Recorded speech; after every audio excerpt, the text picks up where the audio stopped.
राना के जो मुगलों से झुके नहीं, हम वंशज है उन राना के जो मुगलों से झुके नहीं। आई अनेकों बाधाएं हम सिवा से डिगे नहीं, हम ही फूले हम ही अम्बेडकर, हम ही फूले हम ही अम्बेडकर, हम आजाद की गोली हैं, हम सुभाष का दृढ़ निश्चय में, हम सावरकर की बोली है।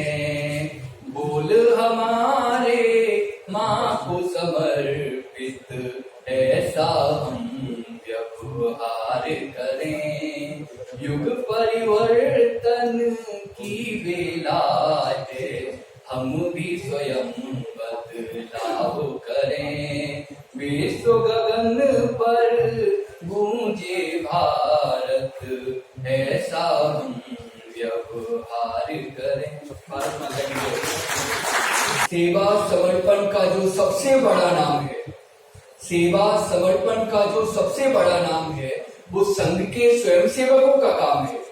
जब आती है देश पर विपदाएं तो ये चट्टान से खड़े हो जाते हैं, जब आती हैं देश पर विपदाएं तो ये चट्टान से खड़े हो जाते हैं। ये वो लोग हैं जो हर मुसीबत पर साथ होते हैं।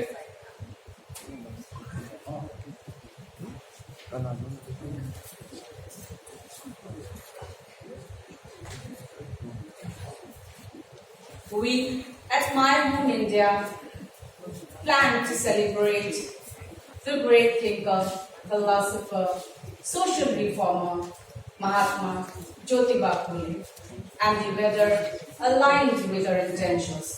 So here, in the presence of a large gathering, we at the Speaker Hall, Constitution Club of India, assemble to celebrate the prolific scholar who worked for the upliftment of the marginalized, the poor, the discriminated. Without much ado, मैं हमारे आज के कार्यक्रम के मुख्य अतिथियों को एक साथ दीप प्रज्वलन कर कार्यक्रम की विस्तृत शुरुआत के लिए आमंत्रित करना चाहती हूँ। Shri Sunil Deodhar ji, founder My Home India, Shri Arun Alwar ji, vice chairman National Commission for Civil विकास, श्री भाव तरस्कर जी, a renowned journalist, Shri Biku Ram ji Idate, प्यार से हम उन्हें दादा इदाते कहते हैं, Chairperson National Commission for Denotified Nomadic and Semi-Nomadic Tribes,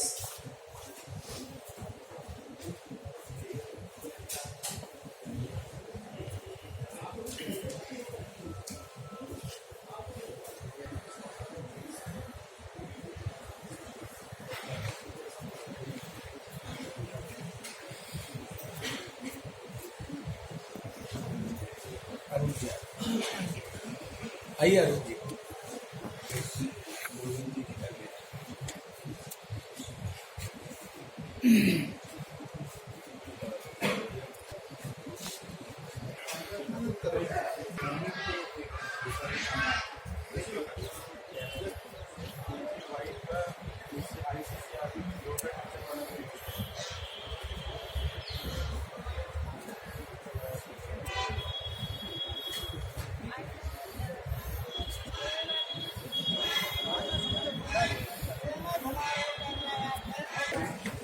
आप सभी अपने स्थान पे खड़े हो जाएं, वंदे मातरम।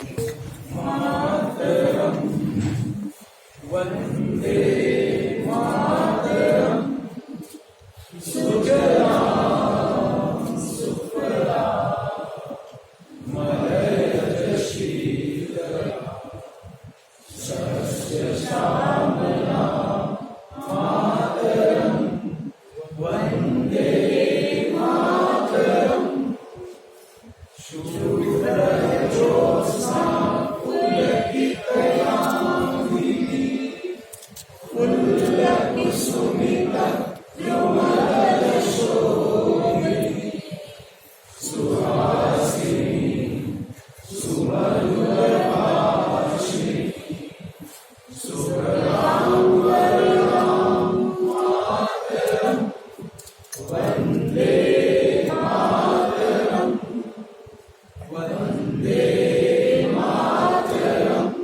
भारत माता की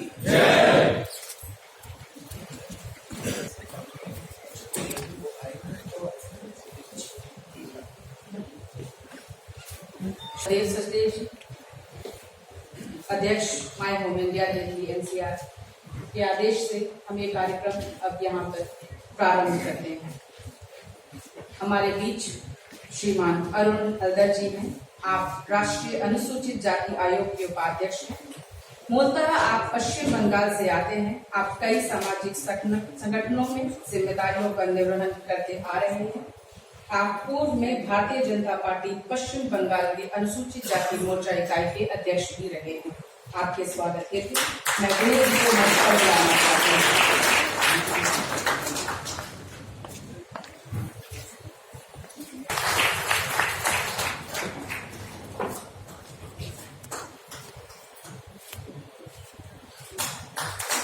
लेखक एवं वरिष्ठ पत्रकार हैं।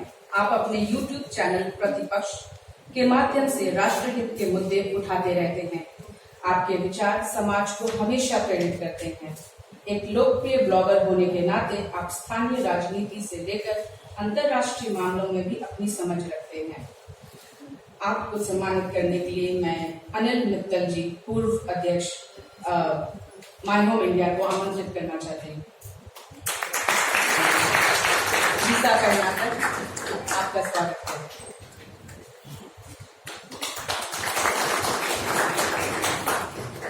भीतू रामा जी इदाते, जिन्हें हम सम्मान से दादा इदाते कहते हैं। आपने लंबे समय तक सामाजिक संरचना के लिए कार्य किया। वर्तमान में आप घुमंतु एवं अर्ध घुमंतु समुदाय विकास एवं कल्याण बोर्ड के अध्यक्ष पद का निर्वहन कर रहे हैं। आपके स्वागत के लिए मैं दिल्ली एनसीआर के प्रदेश अध्यक्ष बलदेव सचदेव जी से अनुरोध करूंगी।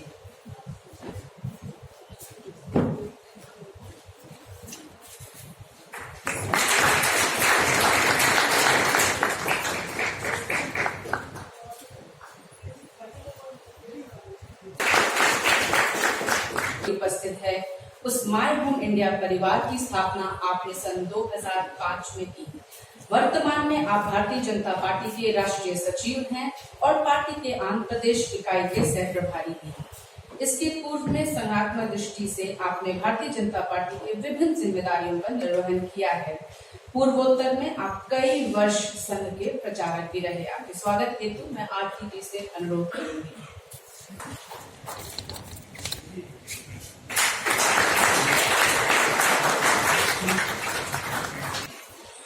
पद्मा जी हमारे साथ जुड़े इससे पहले बलदेव सचदेव जी, आज का हमारा जो कार्यक्रम है, आप उस कार्यक्रम के संयोजक हैं और वर्तमान में आप माय होम इंडिया के दिल्ली एनसीआर इकाई के अध्यक्ष हैं। आपके स्वागत हेतु मैं कपिल शर्मा जी से अनुरोध करूंगी।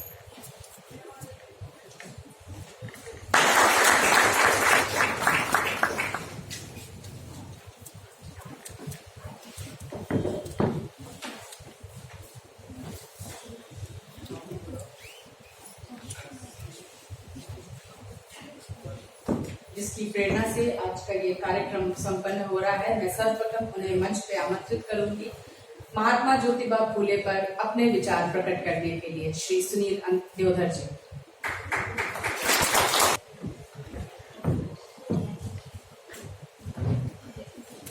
सम्माननीय मंच, भी कुछ ही क्षणों में बहन प्रतिमा भौमिक, जो माननीय केंद्रीय मंत्री है, त्रिपुरा से सांसद है, और इस कार्यक्रम के मुख्य अतिथि एल मुरुगन जी, ये दोनों कुछ ही क्षणों में सभागार में उपस्थित होंगे।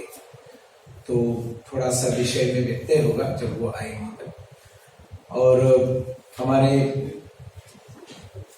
भारतीय जनता पार्टी के अनुसूचित जाति मोर्चा के अखिल भारतीय अध्यक्ष लाल सिंह आर्य जी भी कुछ समय में यहाँ पर उपस्थित हो जाएंगे। मंच पर विराजमान मान्यवर जिनका परिचय हम सब लोगों को होना बहुत जरूरी है। मुरुगन जी, आपका स्वागत है।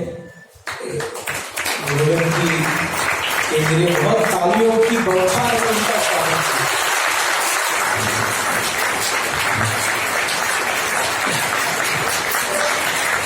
केंद्रीय मंत्री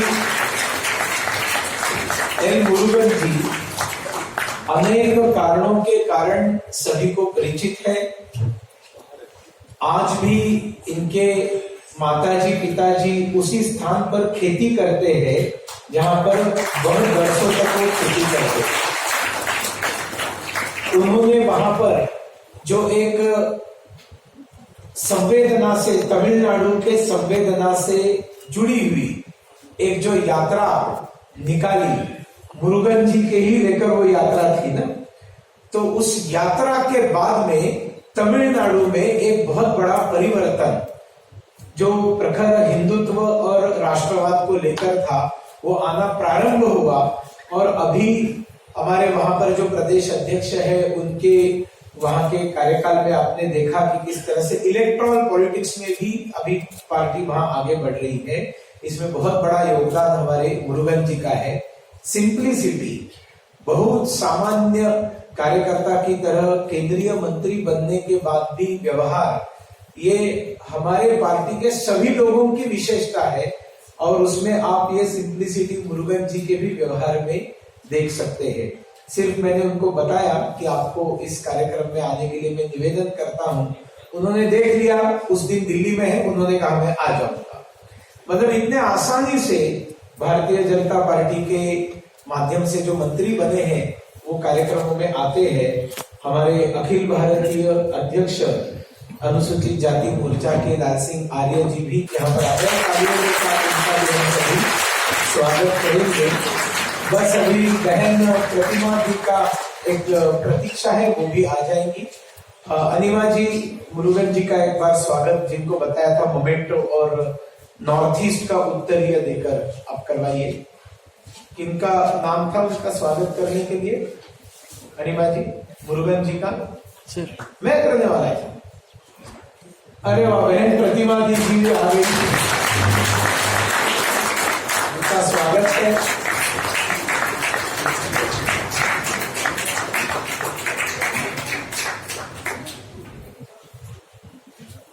आप स्वागत के लिए बुलाइए। मुरुगन जी, आपको आपका स्वागत मैंने ही करना चाहता।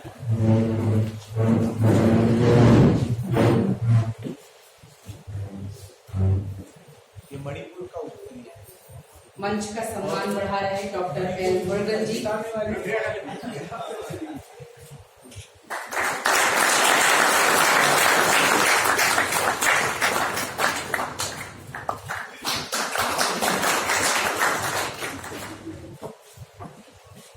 मंच का सम्मान बढ़ा रहे हैं डॉक्टर एल मुरुगन जी।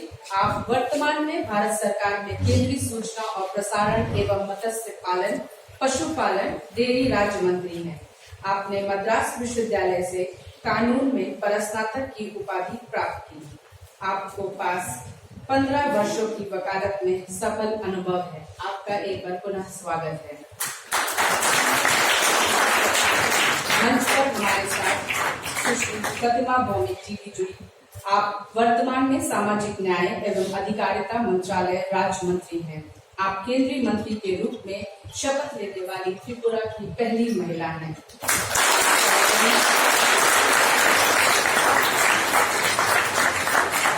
आपका जन्म त्रिपुरा के सिपाहीजाला जिले के एक किसान परिवार में हुआ और आपने सेवा और संघर्ष के बल पर यह मुकाम हासिल किया।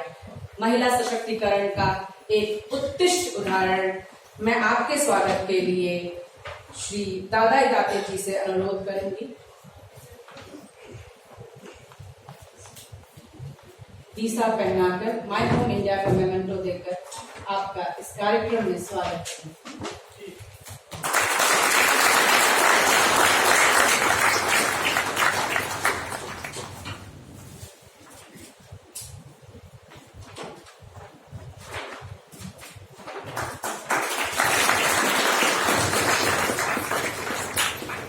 सभागार का सौभाग्य है कि आज हमारे साथ श्री लाल सिंह आर्या जी जुड़े हैं।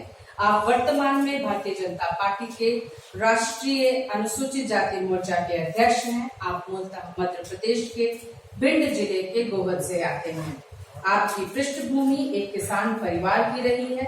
आप पूर्व में मध्य प्रदेश सरकार के मंत्री पद का भी निर्वहन कर चुके हैं।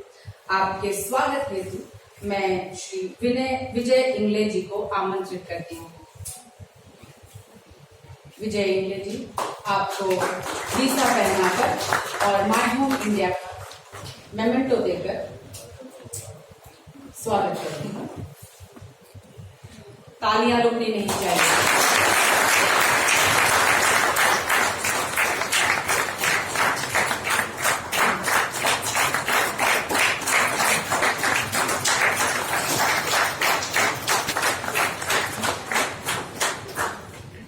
सम्मानित मंच को मैं एक बार पुनः हमारे प्रथम स्पीकर श्री सुनील देवधर जी को देती हूँ।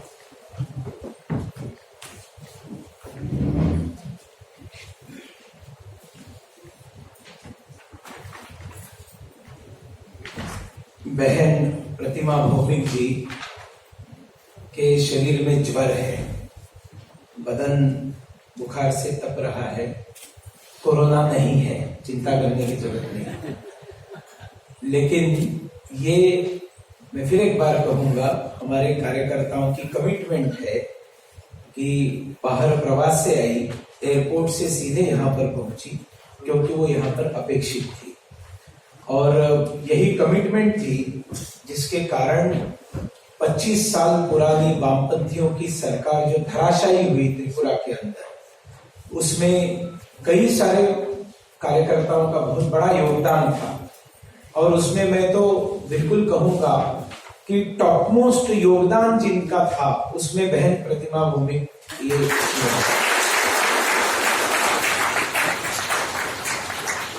मुझे दादा कहते थे, इनको दीदी कहते थे और दादा और दीदी से वहां के वामपंथी डरते थे, ऐसे वहां पर कहा जाता है। इसका कारण ये है कि प्रतिमा भौमिक एक महिला है, इसलिए उसको कोई कमजोर ना समझे।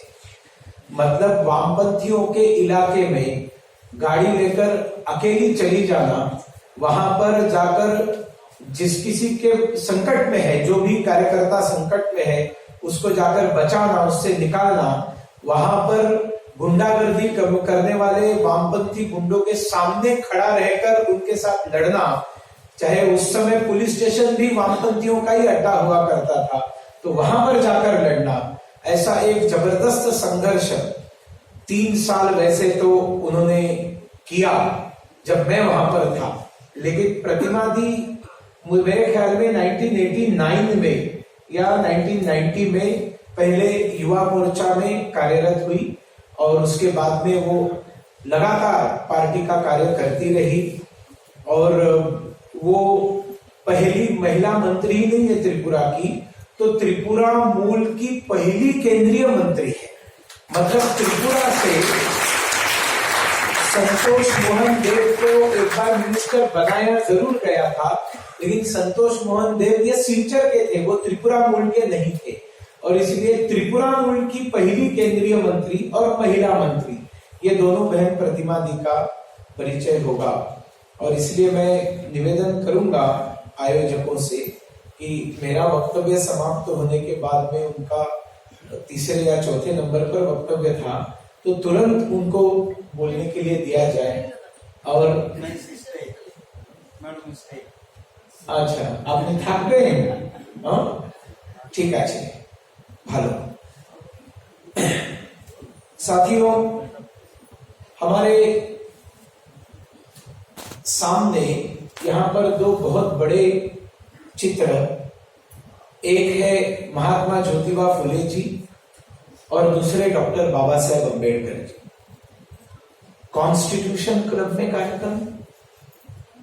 अब तक जमाना ऐसा था कि दिल्ली के इस इलाके में फुले और अंबेडकर का नाम लेना वो लोग अपनी बकौती समझते थे जिनको इन दोनों ने खुद विरोध किया, कम्युनिस्टों को।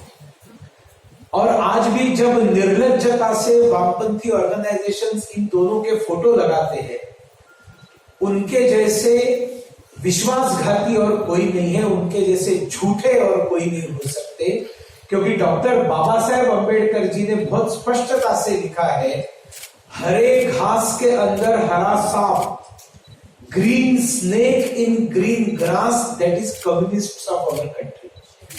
ये बहुत स्पष्टता से अंबेडकर जी ने कहा था।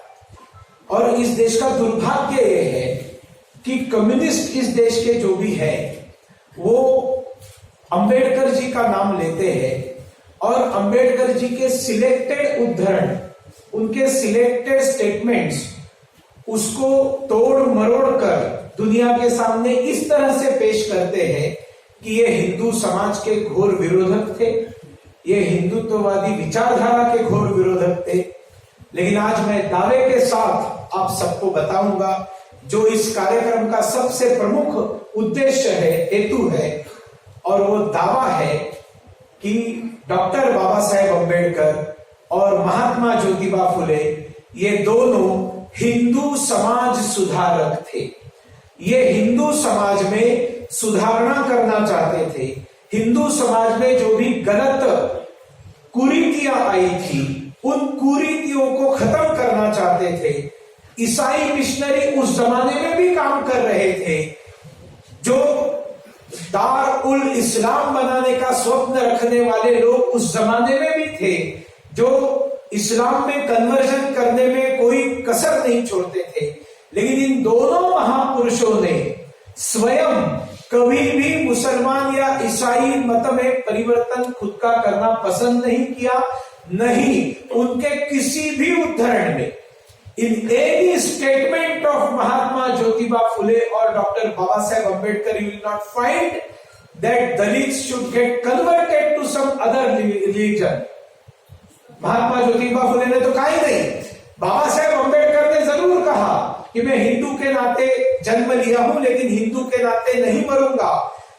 समय दिया हिंदू समाज को, 15 वर्ष का समय दिया कि आप अपनी गलत रूढ़ियां बदलो, अस्पृश्यता के नाम पर जो इस देश के अंदर कलंक लग रहे उसको खत्म करो।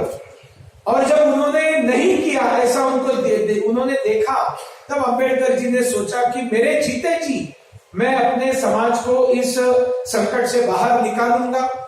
और उनको जब ऑफर मिली कि आप मुसलमान बना दो सारे दलितों को क्रिश्चियन बना दो, तब बहुत स्पष्टता से बाबा साहेब अंबेडकर जी ने कहा है, ऑन रिकॉर्ड कहा है कि इन दो पूजा पद्धतियों में मैं हमारे दलितों को लेकर नहीं जाऊंगा, क्योंकि अगर उनको उन पूजा पद्धतियों में लेकर जाऊंगा तो इस भूमि के साथ उनका भावात्मक नाता जो है वो टूटेगा। और मैं नहीं चाहता कि इस देश में दलित जो है ये इस देश की मिट्टी से अलग हो जाए। और इसलिए हिंदू धर्म के विद्रोही पुत्र इसी देश में जिसकी महात्मा गौतम बुद्ध के पूजा पद्धति की स्थापना हुई है, उस बुद्धिस्ट धर्म में मैं उनको लेकर जाऊंगा। ये स्वयं बाबा साहेब अंबेडकर जी का कथन था। यहाँ पर बहुत बड़े बड़े लोग बैठे हैं जिनको बोलना है। आज महात्मा ज्योतिबा फुले की जयंती है। महात्मा ज्योतिबा फुले, हम सबको जानकारी होनी चाहिए कि आज के ही दिन 1827 में उनका जन्म हुआ। इसका मतलब यह है कि और 5 साल बाद महात्मा की द्विशताब्दी, जन्म शताब्दी मनाई जाएगी इस देश में। मतलब अब से लेकर आने वाले 5-10 मिनट में जो जो बातें मैं महात्मा ज्योतिबा फुले के बारे में बताऊंगा, सबसे पहले समझने वाली ये बात है कि ये 200 वर्ष पुरानी बात है, 200 years बैक। और उस हिसाब से आप देखिए ये व्यक्ति कितना महान था। और औचित्य क्या है कि महात्मा की जयंती को दिल्ली के बीचों बीच, जहां पर मीडिया, ब्यूरोक्रेसी, पॉलिटिशियंस का जो गढ़ है, ऐसे गढ़ के अंदर मनाना चाहिए। हम सब लोगों ने मनाना चाहिए। इसका कारण क्या है समझना जरूरी है। साथियों, MSc तक उन्होंने पढ़ाई की।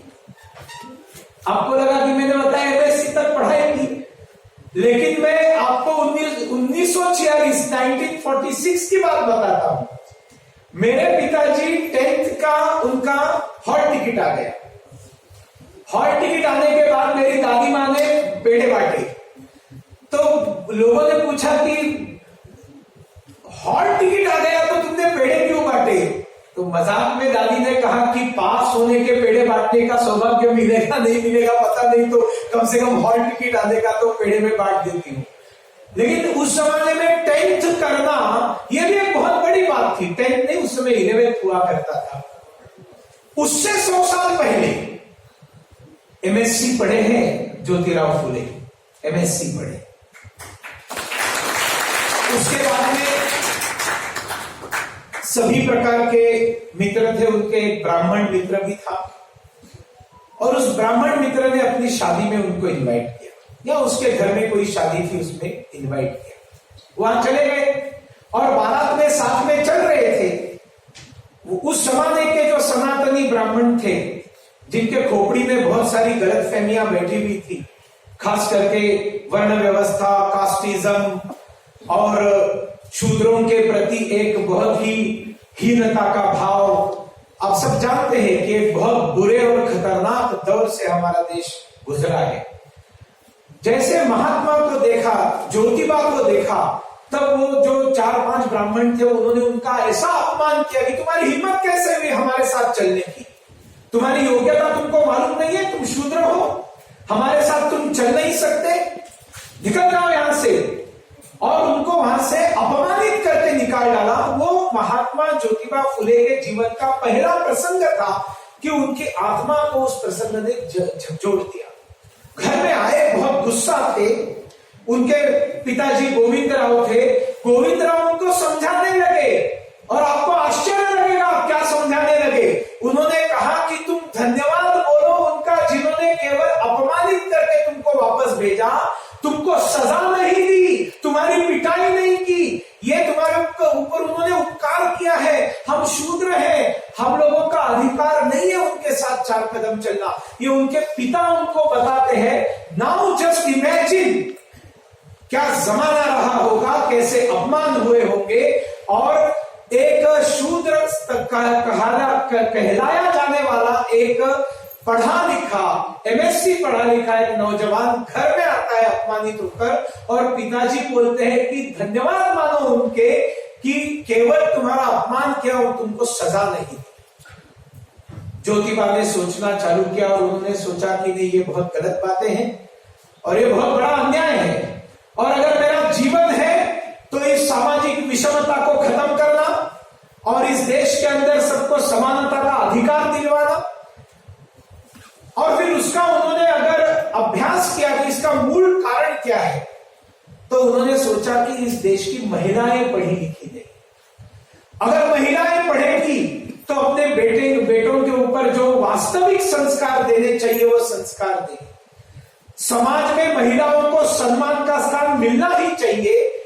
इसको सोचकर सबसे पहले उन्होंने अपनी पत्नी को, सावित्रीबाई फुले को पढ़ाया।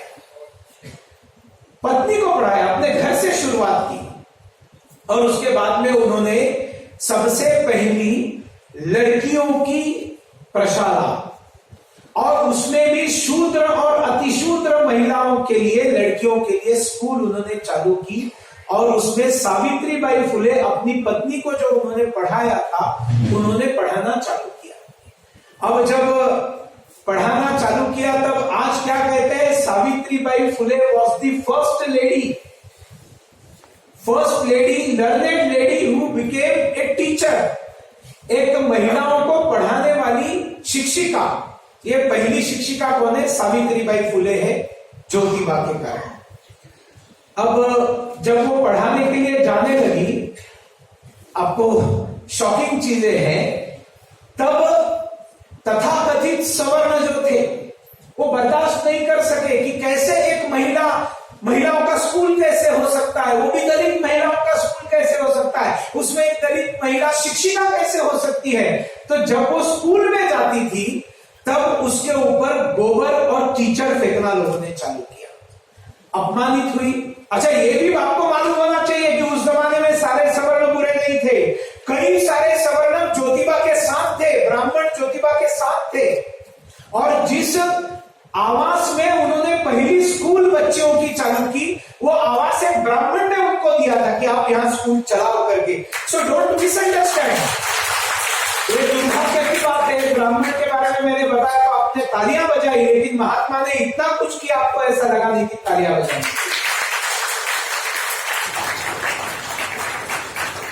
अब महात्मा ने क्या बताया अपनी पत्नी को, तुम एक काम करो, अपने झोली के अंदर एक अच्छी साड़ी लेकर जाओ और वो कीचड़ और गोबर झेल लो, कोई बात नहीं, और स्कूल में जाने के बाद साड़ी चेंज करो, पढ़ाओ, और वापस जब घर में आने को तुम प्रारंभ करोगी फिर एक बार साड़ी चेंज करो, वही साड़ी पहनो जिसके ऊपर गोबर और कीचड़ उछाला है, और उसको पहनकर वापस घर में आओ। धन्य ज्योतिबा, धन्य सावित्री। और सावित्री बाई ने उस चीज को किया है। उनको मारने के लिए, मराठी में मारे करी कहते हैं, उनकी हत्या करने के लिए उस जमाने में इस प्रकार के कदम उठाने वाले व्यक्ति के ऊपर बहुत बड़ा गुस्सा, और मारने के लिए 2 लोगों को भेजा।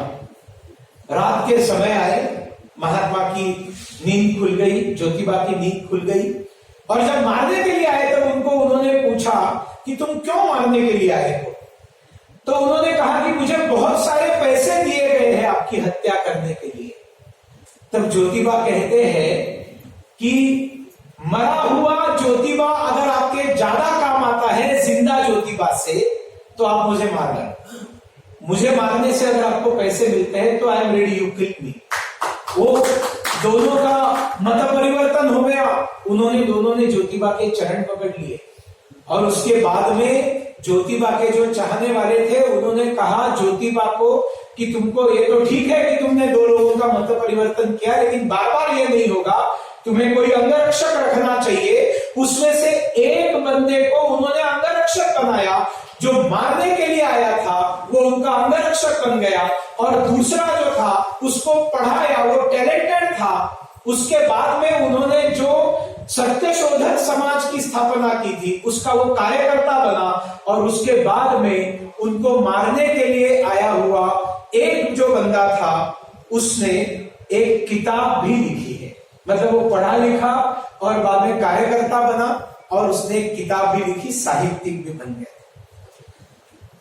इनको सावित्री बाई को बच्चे नहीं हुए, और पुरुष प्रधान संस्कृति आज भी है। आज भी इस देश के अंदर शादी होने के बाद अगर कुछ वर्ष बाद बच्चे नहीं होंगे ना, सबसे पहले जिम्मेवार महिला को ठहराया जाता है कि जरूर महिला के अंदर दोष होगा। दोष तो पुरुष में भी हो सकता है। ज्योतिबा को बच्चे नहीं हुए तो हैरानगी की बात यह है कि ज्योतिबा के ससुर ने, मतलब उनकी पत्नी के पिता ने ज्योतिबा को सलाह दी, ज्योतिबा तुम दूसरी शादी क्यों नहीं करते, तुम्हें बच्चे नहीं हो रहे मेरी बेटी से। ज्योतिबा जवाब देते हैं अपने ससुर को, दोष तो मेरे अंदर भी हो सकता है, बजाय के मुझे दूसरी दुल्हन देखने के आप खुद के लिए दूसरा दामाद क्यों नहीं देखते।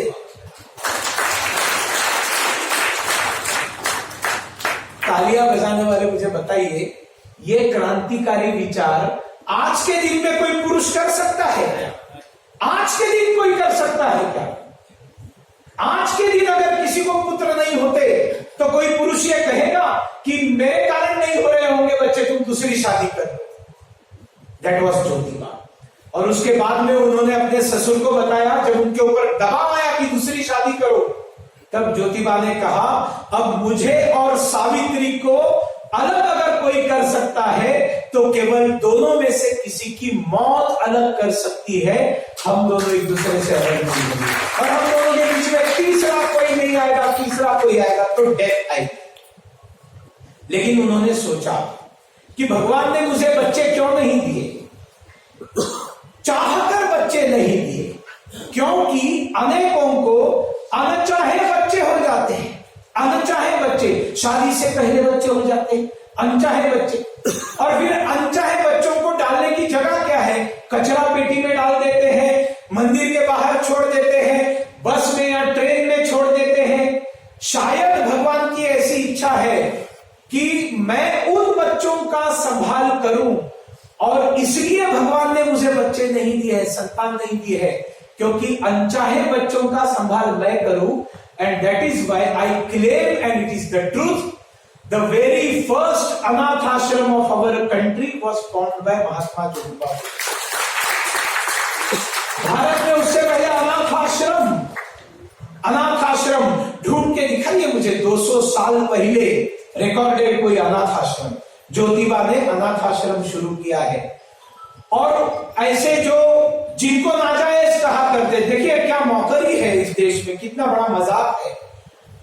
वो बच्चे का क्या दोष है जो जन्म लेता है, वो कहां से नाजायज होता है? नाजायज तो वो माँ बाप है जो जन्म देते हैं लेकिन उसको बोल नहीं करते। वो बच्चा जायज होता है, माँ बाप नाजायज होते हैं जो उसको छोड़ जाते हैं।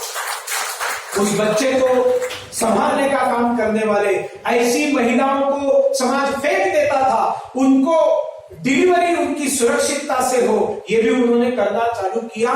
तब ये सारे, अच्छा उसमें सवर्ण और दलित सभी उनके आश्रम में इस तरह से जो बच्चे आए, कोई शूद्र या ऐसे नहीं, सभी प्रकार के लोग। और उसमें सारे समाज के ठेकेदार पहुंच गए गोविंदराव के पास, उनके पिताजी के पास, और बताया देखिए आप अपने बेटे को समझाइए, ये बहुत गलत काम कर रहा है, ऐसा होगा तो सोशल फैब्रिक खत्म हो जाएगा। देखिए वो अनाथ बच्चों के लिए हॉस्टल चालू कर रहा है, उनके पिता के पास समाज जाकर कहता है कि आप अपने बच्चे को समझाइए, नहीं तो हम आपका सामाजिक बहिष्कार करेंगे क्योंकि आपका बेटा आपके साथ रहता है।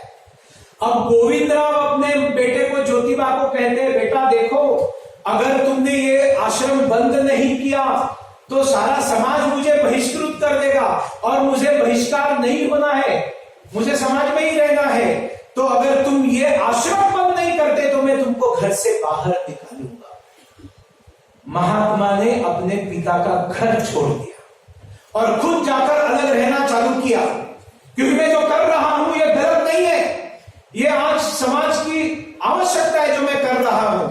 और महात्मा ने अनाथ और जिनको त्याग कर दिया है ऐसी महिलाओं का जो आश्रम चालू किया था, उस आश्रम में चलाने के कारण, पिता ने बताने के कारण पिता का उन्होंने घर छोड़ दिया।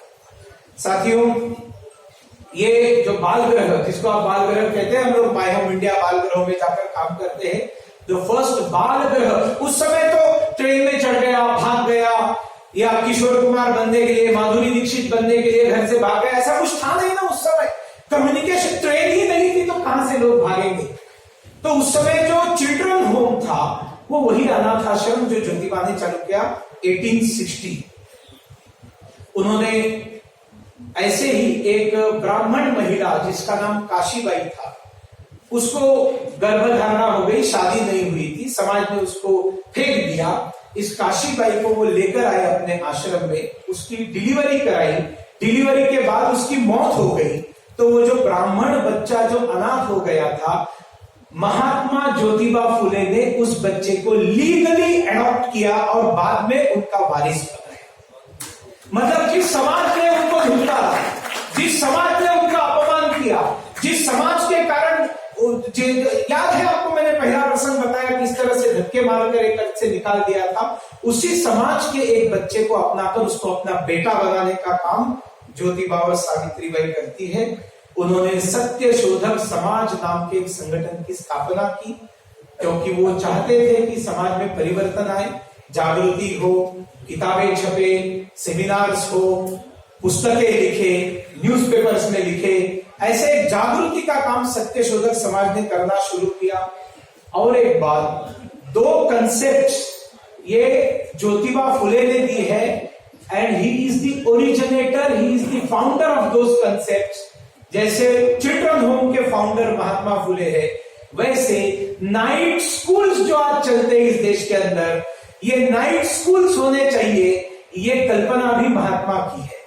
क्योंकि ज्योतिबा ने देखा कि मैं तो चाहता हूं सब लोग पढ़े, लेकिन सब लोग मजदूरी करते हैं, उनको पढ़ने के लिए समय नहीं है, तो कोई बात नहीं, रात को आ जाओ, रात को आपके स्कूल्स चलेंगे।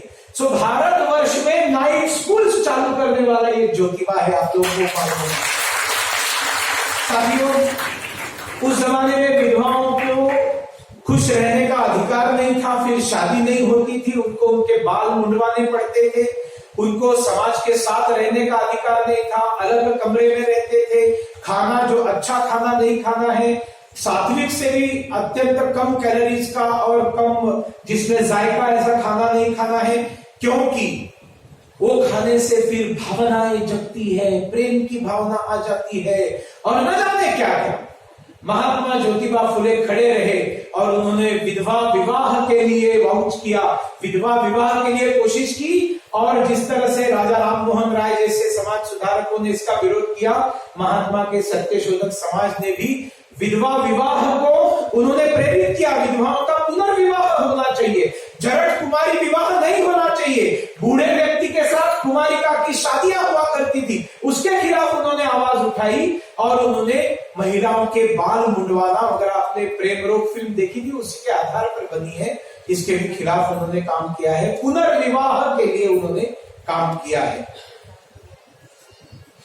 आखिरी एक बात बताकर विषय समाप्त करता हूं, क्योंकि महात्मा के ऊपर बहुत कुछ बोला जा सकता है। आई एम क्वाइट कॉन्फिडेंट दादा इदाते और भाऊ तोरसेकर ऐसे दो वक्ता यहाँ पर है कि ये जानते हैं कि मैंने गागर में से एक छोटी सी कटोरी आप लोगों को बताई है, बाकी तो हमारे केंद्र सरकार में काम करने वाले लोग हैं। तो महात्मा और अंबेडकर जी का स्वप्न मोदी सरकार किस तरह से पूरा कर रही है, इसके ऊपर जरूर वो आपका मार्गदर्शन करेंगे।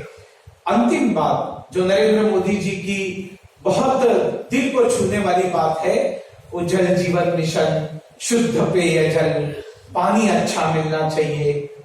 आज बात करते हैं हमारे प्रधानमंत्री जी, स्वाधीनता के 75 वर्ष पूरे होने तक परिवार वालों ने इस देश के ऊपर इतने वर्ष राज्य किया, लेकिन किसी को नहीं लगा कि हर घर में पानी जाना चाहिए, और जो पानी जाएगा वो सफा पानी होना चाहिए, जो स्वाधीनता के 70 साल तक किसी ने नहीं सोचा था, ज्योतिबा ने 200 साल पहले सोचा था। उन्होंने चुनाव लड़ा, चुनाव लड़कर पुणे महानगर में वो निगम पार्षद बने। 1876 to 1882 5 years he was councillor, corporator, निगम पार्षद। और एक तालाब था पुणे में, गंदा पानी था, ये एमएससी थे, पढ़े लिखे थे, इन्होंने एक ऐसी सिस्टम जो अवेलेबल थी समाज में, मार्केट में, उसको महानगर पालिका, उस समय नगर पंचायत ही रही होगी पुणे, छोटा था, उन्होंने कहा कि इसको हम लगाते हैं, इसमें हम बिठाते हैं और इस पद्धति से पानी फिल्टर हो जाए और इस तालाब का फिल्टर किया हुआ पानी हम सारे पुणे को सप्लाई करेंगे। ये निगम पार्षद के नाते ज्योतिबा ने कंसेप्ट रखी 1882 में, 1877 से 82 में, और काम चालू हुआ।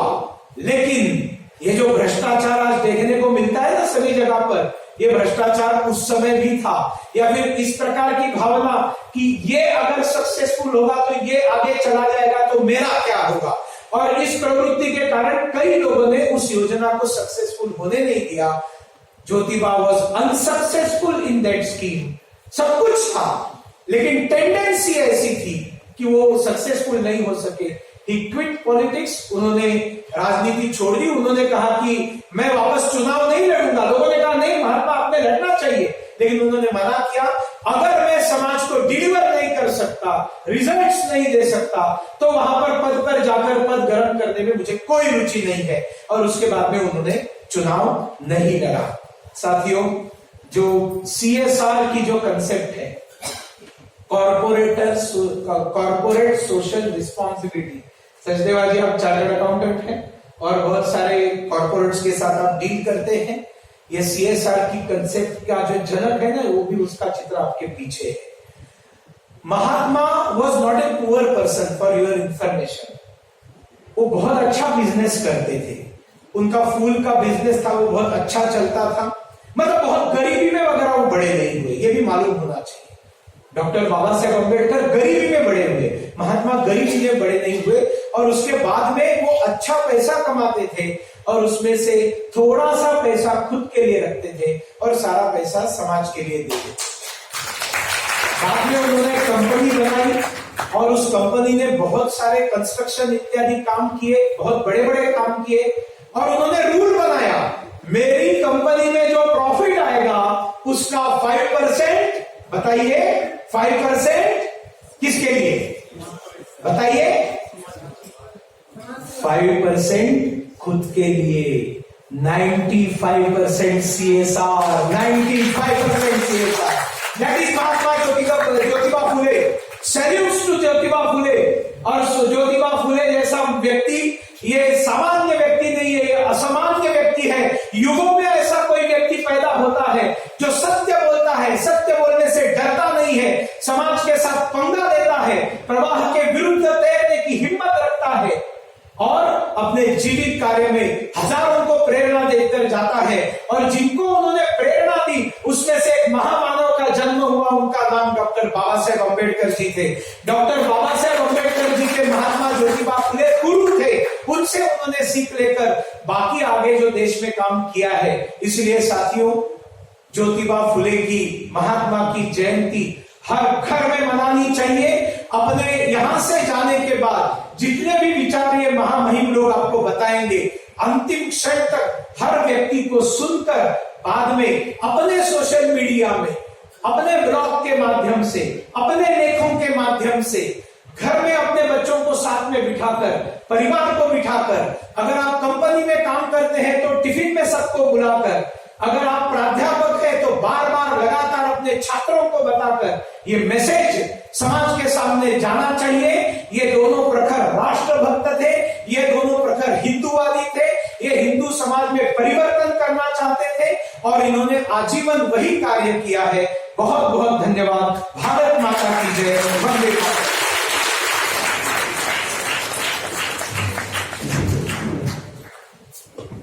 What a national speaker. विषय की इतनी विस्तृत तरीके से अनूठे अंदाज में रखने के लिए आज सभागार में उपस्थित सभी ओतप्रोत हैं भाई साहब।